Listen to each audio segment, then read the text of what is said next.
Himachal Pradesh school शिक्षा board ने घोषित किया 10वीं कक्षा का परीक्षा परिणाम। प्रदेश की लड़कियों ने फिर मारी बाजी। इस वर्ष 89.7% रहा परिणाम। हिमाचल प्रदेश सरकार के मुख्य सचिव ने लिया शोंग टोंग करछम परियोजना का जायजा। निर्माण कार्य को समय में पूर्ण करने के दिए निर्देश। जुलाई 2025 तक परियोजना को पूरा करने का रखा गया है लक्ष्य। बर्फ पिघलने से पंडोर डैम का बढ़ रहा जल स्तर। नदी किनारे न जाने का जिला प्रशासन ने लोगों से किया आग्रह। लोग रहे सतर्क, इसलिए डैम से पानी छोड़ने से पहले बजाया जा रहा है हूटर। और मौसम की बेरुखी के चलते इस बार फलों की पैदावार में गिरावट। बिलासपुर में बागवानों का 1 करोड़ रुपए से ज्यादा का नुकसान। आम, लीची, अमरूद, अनार, पलम सहित अन्य फलों की होती है पैदावार। नमस्कार, आप देख रहे हैं HP 24x7। मैं हूं जनीशा। हिमाचल प्रदेश स्कूल शिक्षा बोर्ड ने वीरवार को 10वीं कक्षा टर्म 2 का रिजल्ट घोषित कर दिया है। हिमाचल बोर्ड 10वीं के रिजल्ट में टॉप 10 में सिर्फ 2 लड़कों को स्थान मिला है, जबकि 8 लड़कियों ने टॉप 10 में जगह बनाई है। करीब 7,534 विद्यार्थी फेल हुए हैं। हिमाचल बोर्ड 10वीं की परीक्षा में कुल्लू मानवी ने 694 अंक लेकर पहला स्थान हासिल किया है, जबकि हमीरपुर की दीक्षा कटियाल 693 अंक के साथ दूसरे स्थान पर है। हमीरपुर का ही अक्षित शर्मा 692 अंकों के साथ तीसरे स्थान पर रहा। 10वीं कक्षा में इस बार फिर से लड़कियों ने बाजी मारी है और परीक्षा परिणाम में सरकारी स्कूलों के मुकाबले निजी स्कूलों का दबदबा रहा। बोर्ड सचिव डॉक्टर विशाल शर्मा ने बताया कि 10वीं कक्षा में टर्म 1 और टर्म 2 में 90,635 विद्यार्थियों ने परीक्षाओं में भाग लिया। पिछले साल 10वीं कक्षा का परिणाम 29 जून को घोषित किया गया था। रिजल्ट की घोषणा पत्रकार वार्ता के माध्यम से की गई। उन्होंने बताया कि इस वर्ष 91,440 परीक्षार्थियों ने परीक्षा में भाग लिया, जिसमें से 81,732 ने परीक्षा पास की है। 1,682 विद्यार्थियों को कंपार्टमेंट के लिए नामित किया गया है। वहीं 7,534 विद्यार्थी इस परीक्षा में फेल हुए। 10वीं कक्षा का जो मार्च 2023 सत्र में जो हमने एग्ज़ाम लिया था, आज उसका रिज़ल्ट जो है वो हम घोषित कर रहे हैं। आपको बताना चाहूँगा कि इसमें कुल 91,440 छात्र अपेयर हुए थे, जिसमें से 81,732 81,732 बच्चे जो हैं वो पास हुए हैं। 7,534 बच्चे फेल हुए हैं। 1,682 बच्चों की कंपार्टमेंट आई है। कुल रिज़ल्ट जो है इसमें 89.7% रहा है, जो कि पिछले साल के मुकाबले अगर हम 2022 का रिज़ल्ट देखें, 22 का रिज़ल्ट था 87.5, तो लगभग 2% इस बार जो रिज़ल्ट है वो हमारा ज़्यादा अच्छा रहा है। 89.7, पिछले साल जो है 87.5 था। अब बात कर लेते हैं जी इसमें जो मेरिट में बच्चे आए हैं। तो अगर हम सरकारी स्कूलों की बात करते हैं तो उसमें 3 लड़के और 19 लड़कियां मेरिट में आए हैं, जबकि प्राइवेट स्कूलों की अगर हम बात करें तो उसमें 15 लड़के और 42 लड़कियां जो हैं ये मेरिट में आए हैं। तो इस हिसाब से देखा जाए तो हमारा जो 10वीं का रिज़ल्ट है इसमें प्राइवेट इंस्टीट्यूशंस की जो परफॉर्मेंस है वो गवर्नमेंट इंस्टीट्यूशन से थोड़ी सी बेहतर रही है, जबकि 12वीं में इसका उल्टा था। 12वीं में गवर्नमेंट इंस्टीट्यूशंस की परफॉर्मेंस ज़्यादा अच्छी थी, उसमें बच्चे जो हैं वो सरकारी स्कूलों के ज़्यादा मेरिट में आए थे। इस बार एक हमने छोटा सा ही एक और एनालिसिस किया था, हमने ज़िलावार भी कुछ डाटा निकाला है। तो अगर मैं ज़िलावार बात करूं तो बिलासपुर का रिज़ल्ट रहा 92.7%, चंबा का 82.2%, हमीरपुर 96.3%, कांगड़ा 94.3%, किन्नौर 84.3%, कुल्लू 85.5%, लाहौल स्पीति 87%, मंडी 93.11%, शिमला 90.29, सिरमौर 79.19, सोलन 87.99, ऊना 90.08। तो यदि हम ज़िलावार बात करें तो सबसे जो बढ़िया रिज़ल्ट रहा है वो हमीरपुर ज़िला का रहा है, जिसमें जो पास परसेंटेज है हमारी 96.35% आई है। अब इसमें जो छात्र छात्राएं इसमें अपनी रिवैल्यूएशन या रीचेकिंग कराने के इच्छुक हों, वो 9 जून 2023 तक आवेदन कर सकते हैं। इसमें रीचेकिंग की फ़ीस हमारी 400 रुपये रहने वाली है और रिवैल्यूएशन की फ़ीस 500 रुपये रहने वाली है। इसके अलावा जो छात्र रिवैल्यूएशन करवाना चाहते हैं उनके लिए ये अनिवार्य है कि उनके थ्योरी में कम से कम 20% मार्क्स आए हों। तो ये था जी रिज़ल्ट हमारा जो इस बार का 10वीं का था। मैं माननीय मुख्यमंत्री हिमाचल प्रदेश, माननीय शिक्षा मंत्री हिमाचल प्रदेश और हमारे माननीय CPS एजुकेशन हिमाचल प्रदेश, हमारे शिक्षा सचिव हिमाचल प्रदेश और हमारे माननीय जो चेयरमैन साहब हैं शिक्षा बोर्ड के, उन सब की तरफ से और अपनी तरफ से जो छात्र छात्राएं इसमें पास हुए हैं उनको और उनके अभिभावकों को हार्दिक शुभकामनाएं देता हूं, हार्दिक बधाई देता हूं और उनके मंगल भविष्य की कामना करता हूं। सर, ये सरकारी स्कूलों वाला 3 लड़के और लड़कियां कितनी हैं? सरकारी स्कूलों का 3 लड़के और 19 लड़के। इसमें जो मीडिया पैकेट्स हैं वो बना दिए गए हैं और आपकी जो इन्फॉर्मेशन है वो आपको दे दी गई। सर, इस बार लड़कियों ने बाजी मारी, लड़कों ने तो टॉप 10 में इस तरह से? ये आप देख लीजिए कि लड़कियां ही बाजी मार रही हैं। जी हाँ, ये इस बार एक नया इनिशिएटिव शुरू किया जाएगा। अभी ये जो मामला है अभी हमारा फाइल्स पे चला हुआ है, बट इस बार जो ये हमारे जो माननीय शिक्षा सचिव हैं हिमाचल प्रदेश श्री अभिषेक जैन जी, वो जब यहाँ पे आए थे तो उन्होंने एक हमें दिशा निर्देश दिए थे कि जो मेरिटोरियस स्टूडेंट्स हैं उनको मेडल से सम्मानित किया जाए। तो हम इस दिशा में प्रयासरत हैं। इस बार हमारे 12वीं में और 10वीं में जो फर्स्ट, सेकंड, थर्ड आएंगे उनको गोल्ड मेडल, सिल्वर मेडल और ब्रॉन्ज मेडल से सम्मानित करने की तैयारी की जा रही है। इसके अलावा जो स्ट्रीम्स में जो बच्चे हैं आर्ट्स में या साइंस में या क्या बोलते हैं कॉमर्स सब्जेक्ट में, उनके लिए भी एक सर्टिफिकेट ऑफ मेरिट वो दिया जाएगा। इसके अलावा जो ज़िलावार जो बच्चे फर्स्ट, सेकंड, थर्ड आ रहे हैं उनको भी सर्टिफिकेट ऑफ मेरिट बोर्ड की तरफ से दिया जाएगा। हिमाचल प्रदेश स्कूल शिक्षा बोर्ड का 2022 के मुकाबले इस वर्ष 12वीं कक्षा का परिणाम कम आया है, जिसके लिए हिमाचल के शिक्षा मंत्री ने कहा कि कोरोना काल के बाद इस बार के नतीजों पर बात की जाए तो पहले के मुकाबले रिजल्ट कम है, लेकिन इसे भी पॉजिटिव तरीके से देखा जा रहा है। इस बार पिछली बार से 12वीं कक्षा का परीक्षा परिणाम 14.5% कम क्यों रहा, इस पर शिक्षा मंत्री रोहित ठाकुर ने सफाई दी है। उन्होंने कहा कि कोरोना काल के बाद यह पहला वर्ष था, इस बार पूरी सख्ताई के साथ उदार अंकन हुई है। उन्होंने कहा कि जिन सरकारी स्कूलों ने टॉप 10 में जगह बनाई है या फिर परिणाम अच्छा रहा है, उन स्कूलों के अध्यापकों को प्रोत्साहन दिया जाएगा। उन बच्चों को भी विभाग अलग से सम्मानित करेगा ताकि संबंधित स्कूल में सकारात्मक संदेश जाए और अन्य स्कूलों के बच्चे अध्यापकों को भी इससे प्रेरणा मिलेगी।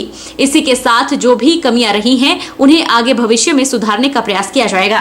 भी हुई थी और इस वर्ष पूरी शक्ति के साथ जो होना भी चाहिए कार्य किया गया है और उसमें भी एक जो पॉजिटिव बात है कि जो 10 हमारे जो टॉप 10 कैंडिडेट्स थे उसमें 8 का संबंध हमारे गवर्नमेंट स्कूल्स के साथ था।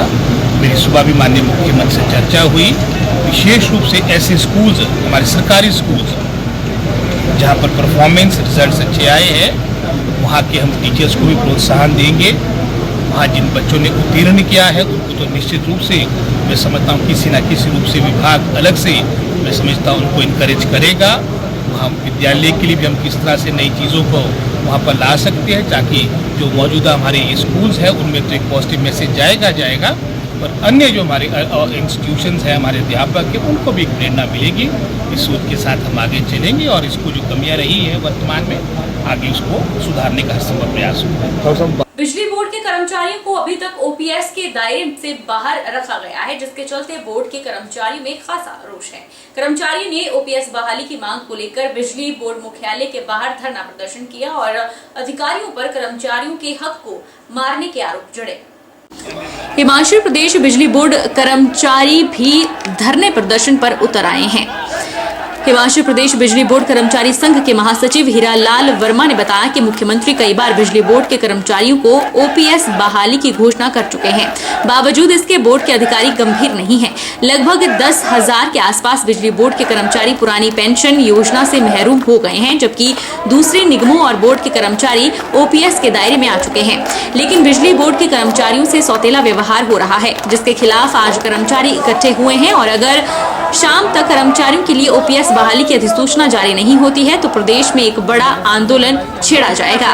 वहीं विरोध स्वरूप आज कर्मचारियों ने शिमला सर्कल में 3 बजे तक सेवाएं बंद कर दी हैं। कर्मचारियों में भारी क्रोश है। इसी मांग को लेकर के यहाँ कमार उसके प्रांगण में आज विरोध प्रदर्शन किया जा रहा है। सरकार के साथ आज जो बिजली बोर्ड में लगभग हम कह सकते हैं कॉन्ट्रैक्ट के जो कर्मचारी हैं या कुछ भर्तियां जो आपके पेंडिंग है, जो अभी भर्तियां होनी है, उन तमाम को देखते हुए लगभग 10,000 कर्मचारी से यहाँ बेनिफिशरीज हैं जो कि इसको लेकर के मांग कर रहे हैं, जो इससे बेनिफिट होना है। और इस बारे में हमने पहले ही मुख्यमंत्री से कई मरतबा मीटिंग करी है और मुख्यमंत्री ने तो पहले ही आदेश जारी किए हैं। उन्होंने पब्लिकली अनाउंस किया है कि सभी को जहां ओपीएस है वहां आपको ओपीएस मिलेगा और उसके बाद उन्होंने कार्यालयादेश भी जारी किए हैं जिनको आगे कॉर्पोरेशन बोर्ड में इंप्लीमेंट करना था। लेकिन दुर्भाग्य से हम कह रहे हैं मुख्यमंत्री के जो वर्बल आदेश, उसके बाद जो मीटिंग हमारी हुई उन्होंने वर्बल आदेश भी दिए हैं, लेकिन जो बिजली बोर्ड की मैनेजमेंट है उसको जो उनके आदेश हैं, जो रिटर्न आदेश है कि बिजली बोर्ड या सभी महकमे ओपीएस बहाल किया जाए, उसको बिजली बोर्ड में लागू नहीं किया जा रहा है। और इसके साथ साथ जो वर्बल डायरेक्शन उन्होंने दी है मैनेजमेंट को, उस पर भी कोई अमल नहीं किया जा रहा है। इस करके कर्मचारियों में भारी क्रोश है। आज कितने घंटे प्रेस के माध्यम से, धरना प्रदर्शन के माध्यम से बिजली बोर्ड की मैनेजमेंट से मांग करना चाहेंगे जो ओपीएस की अधिसूचना है उसको आज ही जारी किया जाए। और हमारा जो चंबा से साथी आए हैं, तीसा से साथी आए हैं, काजा से साथी आए हैं, कोई शौक नहीं है कर्मचारियों में।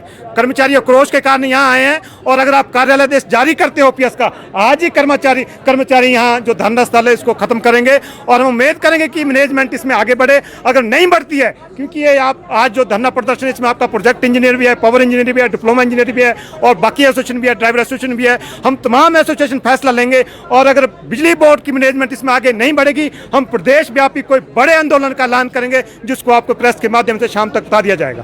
मैं Hiralal Verma, general secretary HPS employees union. Sirmaur जिला के हलाहा में शहीद कल्याण सिंह मेमोरियल टूर्नामेंट को लेकर उपजे विवाद पर उद्योग मंत्री हर्षवर्धन चौहान का बयान सामने आया है। दरअसल बुधवार देर शाम हलाहा में मंत्री हर्षवर्धन चौहान और सरकार के खिलाफ नारेबाजी हुई थी। नाहन में मंत्री हर्षवर्धन चौहान ने कहा कि शहीद कल्याण सिंह मेमोरियल टूर्नामेंट को लेकर यहां स्थानीय पंचायतों की रंजिश के चलते विवाद पैदा हुआ है और उसमें उनका नाम घसीटना गलत है। उन्होंने कहा कि उन्हें खुद भी दोनों पक्षों के लोगों से बातचीत कर तालमेल बिठाने की कोशिश की है। शहीद के परिवार कुछ समय पहले पंचायती चुनाव हार गए थे और इस दौरान यहां कुछ लोगों के साथ रंजिशें पैदा हो गई थी, जिस कारण यह विवाद बढ़ रहा है। मंत्री ने कहा कि इस बाबत प्रशासन को आवश्यक दिशा निर्देश जारी कर पुलिस बल की तैनाती की गई है ताकि किसी भी तरीके की कोई अप्रिय घटना ना हो। उन्होंने कहा कि वह शहीद के परिवार का सम्मान करते हैं और चाहते हैं कि यहां सफल तरीके से टूर्नामेंट का आयोजन हो। नहीं, देखो ऐसा ना, अब वहाँ पे जो विवाद है वो बहुत पुराना विवाद है, वो पंचायत के चुनाव से संबंधित है। जो शहीद फैमिली के जो लोग हैं वो पंचायत चुनाव में हारे हैं और उसके बाद उन्होंने वहाँ आपस में एक दूसरे के प्रति बहुत शिकायतें जो है वो की और जो चुने हुए प्रधान थे उनको पूर्व की भाजपा सरकार में चुनी हुई प्रधान जो कि महिलाएं थी उसको सस्पेंड भी करवाया गया है, जो कि अब बहाल हुई है। तो वो उनका आपस का गांव का विवाद चला हुआ है, उसमें मेरा या सरकार का कोई लेना देना नहीं है। और वहाँ पे जो ज़मीन है, ज़मीन के प्रति भी आपस का विवाद है। तो मैंने तो दोनों पार्टियों को समझाया है कि भाई क्योंकि ये शहीद कल्याण सिंह जी के नाम से ये टूर्नामेंट है और इसको चलने देना चाहिए। छोटी मोटी बातें गांव में पंचायत स्तर पे चलती है। मैंने तो अपने दोनों पार्टी को समझाया और मैंने प्रशासन को भी कहा है कि भाई वहाँ पे कोई झगड़ा ना हो, तनाव ना पैदा हो, तो आपस में वो हो तो वो एडमिनिस्ट्रेशन वहाँ पे कर रहा है। राजस्व मंत्री जगत सिंह नेगी ने सोलन के कोठों में राज्य स्तरीय स्नेह मिलन कार्यक्रम 2023 में बतौर मुख्य अतिथि शिरकत की। उन्होंने कहा कि संस्था समाज सेवा में बेहतरीन कार्य कर रही है। रक्तदान शिविरों सहित विभिन्न समाज सेवा के कार्यों में जन जागरण समिति बढ़ चढ़कर कार्य कर रही है। सोलन में राज्य स्तरीय स्नेह मिलन कार्यक्रम का आयोजन किया गया।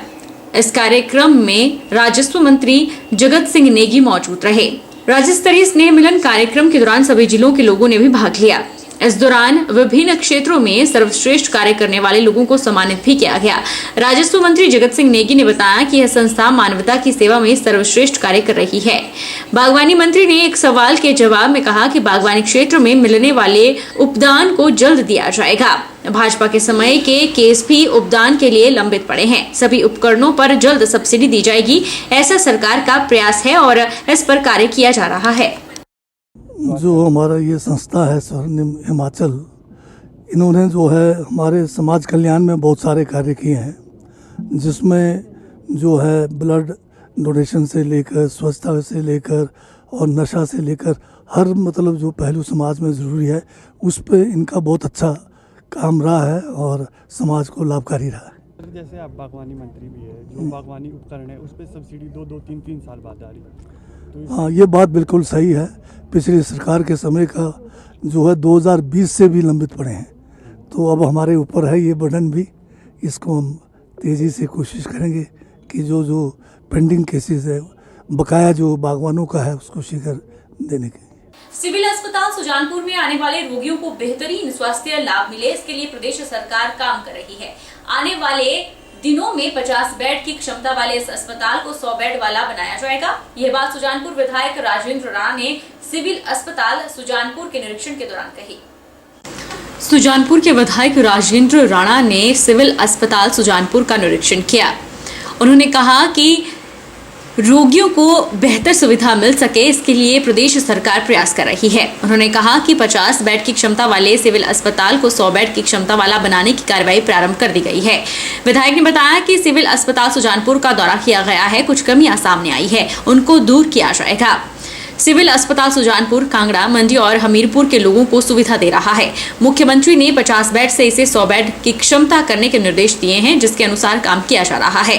आने वाले दिनों में रोगियों को बेहतरीन सुविधाएं मिले, बेहतरीन डॉक्टर यहां तैनात हो, इसके लिए प्रयास किया जाएगा। सिविल हॉस्पिटल है, इसको 50 बेडेड से 100 बेडेड मेरी निवेदन पर इसको जो है घोषणा करिए। इसकी प्रक्रिया जो शुरू हो चुकी है और जल्दी ही इसको जो है वो 100 बेडेड किया जाएगा। फुली इक्विप्ड हॉस्पिटल होगा और इस हॉस्पिटल में हर तरह की सुविधा हम प्रोवाइड करेंगे। स्पेशलिस्ट डॉक्टर यहाँ पर जो है वो लोगों की सेवा में जो है वो यहाँ पर जो है तैनात रहेंगे। और जो सुजानपुर हॉस्पिटल है, क्योंकि कांगड़ा मंडी के कुछ पार्ट को भी ये फीड करता है, पूरे सुजानपुर कंस्टिट्यूंसी को फीड करता है, तो यहाँ बहुत सारे पेशेंट आते हैं। एवरेज 300 से 400 के बीच में डेली ओपीडी है। तो जैसे स्पेशलिस्ट डॉक्टर आएंगे, यहाँ फैसिलिटीज बढ़ेगी, तो पेशेंट जो है 500 से क्रॉस हो जाएगा। तो आने वाले दिनों में इस हॉस्पिटल को हम फुली इक्विप्ड करने जा रहे हैं और जल्दी इसका काम शुरू करेंगे। वक्त चला है छोटे से ब्रेक का। ब्रेक के उस पार फौरन लौटेंगे।